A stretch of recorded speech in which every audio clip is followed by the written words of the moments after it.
اعمال میں بھی پہنچے گا۔ اس کی میں مثال دیتا ہوں۔ مثال کے طور پہ آپ صلی اللہ علیہ وسلم نے نبوت کا اعلان کیا تو سب سے پہلے مردوں میں سے کس نے کلمہ پڑھا؟ حضرت ابوبکر صدیق نے۔ اب قیامت کی صبح تک جتنے لوگ بھی کلمہ پڑھیں گے تو ان سب لوگوں کو بھی کلمہ پڑھنے کا ثواب ملے گا، اور حضرت ابوبکر صدیق کو سب لوگوں کے کلمہ پڑھنے کا ثواب پہنچے گا، کیونکہ سب سے پہلے کلمے کو ماننے والا، تصدیق کرنے والا ابوبکر صدیق ہے۔ اسی طرح قرآن کو جو سب سے پہلے جس نے جھٹلایا، ابو جہل اور مشرکین مکہ، انہوں نے قرآن کو سب سے پہلے جھٹلایا۔ اب قیامت کی صبح تک جتنے لوگ، ہزاروں اربوں کھربوں لوگ جتنے بھی جھٹلائیں گے تو ان کو بھی گناہ ہوگا۔ اسی طرح جو اول انکار کرنے والے تھے قرآن کا، ان کو بھی گناہ ہوگا، ان کے نام اعمال میں بھی گناہ جائے گا۔ مثال کے طور پہ ایک اور مثال دیتا ہوں۔ یہ مسجد کسی نے بنوائی، اب قیامت کی صبح تک جتنے لوگ یہاں پہ نماز پڑھیں گے تو جتنے نماز پڑھنے والوں کو ثواب ملے گا اتنا مسجد بنانے والے کو ثواب ملے گا۔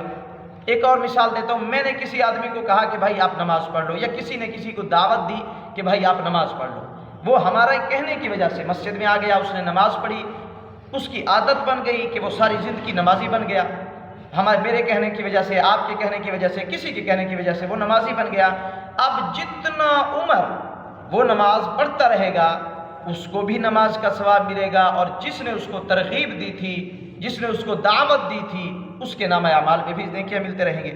تو اللہ تعالیٰ نے ان کافروں کو کہا کہ وَلَا تَكُونُوا أَوَّلَ كَافِرٍ بِهِ، کہ تم پہلے انکار کرنے والے نہ بنو۔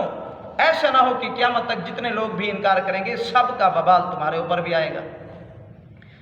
وَلَا تَشْتَرُوا بِآيَاتِي ثَمَنًا قَلِيلًا، اور نہ بیچو، نہ خریدو بِآيَاتِي، میری آیات کو، ثَمَنًا قَلِيلًا، چند سکوں کے بدلے میں، تھوڑی سی قیمت لے کر میری آیتوں کو بیچ دیتے ہو۔ وہ کیا کرتے تھے کہ ان کے پاس اگر کوئی بڑا سردار مسئلہ پوچھنے آ جاتا تھا نا، تو جس طرح سردار کی مرضی ہوتی تھی وہ یہودی اس کو اسی طرح مسئلہ بتلا دیتے تھے۔ اگر کوئی غریب آدمی آ جاتا تھا تو اس کو کھری کھری باتیں، جو سیدھا مسئلہ ہوتا تھا وہ بتاتے تھے۔ اب سردار صاحب کو وہ مسئلہ ٹیڑھا میڑھا کر کے جس طرح سردار کی مرضی ہوتی اس طرح کیوں بتلاتے تھے؟ کیونکہ ان کو لالچ ہوتی تھی کہ اس سے ہمیں کچھ نہ کچھ تمع مل جائے گا، کچھ ہمیں رقم مل جائے گی، کچھ فائدہ ہو جائے گا۔ تو اللہ تعالیٰ نے ان کو خبردار کیا کہ وَلَا تَشْتَرُوا، نہ بیچو بِآیَاتِی، میرے آیتوں کو، ثَمَنًا قَلِیلًا، چند سکوں کے بدلے میں۔ یہاں سے اب کچھ لوگ یہ استدلال کرتے ہیں کہ چلو جی تھوڑے سکوں کے بدلے میں تو نہ بیچو، البتہ 1,00,000 2,00,000 مل رہا ہے تو پھر ان کے بدلے میں آیتوں کو بیچ دو، یہ بھی جائز نہیں ہے۔ آپ دیکھیں قرآن پاک کا اگر ایک حرف ہو یا ایک آیت ہو، اس کے مقابلے میں پوری دنیا کو رکھ دیا جائے تو عظمت کس کی زیادہ ہے؟ پوری دنیا کی زیادہ ہے یا قرآن پاک کے ایک لفظ کی؟ قرآن پاک کے ایک لفظ کی عظمت پوری دنیا سے زیادہ ہے۔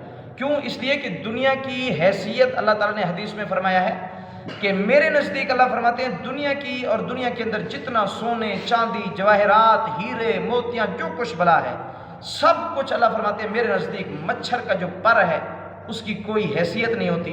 اللہ فرماتے ہیں میرے نزدیک دنیا کی بھی کوئی حیثیت نہیں ہے۔ اور اللہ کی اتنی بڑی کلام کو دنیا کی جو حقیر ترین چیز ہے، مچھر کا پر، یہ دنیا، اس کے مقابلے میں دینا یہ جائز نہیں ہے۔